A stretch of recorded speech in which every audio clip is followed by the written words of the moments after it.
Imagine that this folder is a dimensional plane. Now, assuming that it is no height and no depth, what would this mean? It would mean that it's a one-dimensional world. So if, hypothetically, an organism was living inside of it, it would only be able to move in a linear path forward and backwards in a straight line. Now, if we go to the second dimension, we have two dimensions. We have width and we have length.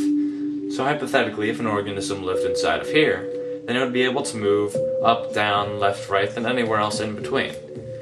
And a two-dimensional world is comprised of an infinite series of one-dimensional worlds stacked upon each other.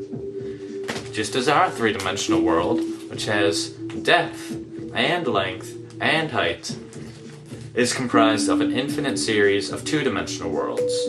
So, now that I have stacked many folders upon each other, we have three dimensions. We have depth, we have length, and we have width. Now what happens if you keep going on from here on out? We would have a four-dimensional world, but what exactly is a fourth dimension? In order to understand this, we need to understand how dimensions are perceived. We live in the three-dimensional world, but despite that, we actually view things to be two-dimensionally. Take a perfect sphere, for example.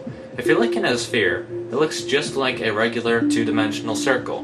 The only way that you can tell it's an actual sphere instead of a circle is because of the hues of light on it. So just like in a two-dimensional world, if a organism in the two-dimensional world was looking upon a circle, the light would make it appear to be lighter at one end and darker in the middle. Also, if an object is moving closer and farther away from you, you don't actually perceive that it's getting closer and farther away. You see that it's getting smaller or larger, and then you assume that it's getting either farther away or closer. But let's say that an object was to grow in perfect equilibrium, so that it was growing at the same speed that it was shrinking as you move it farther away. Then you would not be able to tell, without any lights or if there were details on the object, that it's moving or growing at all.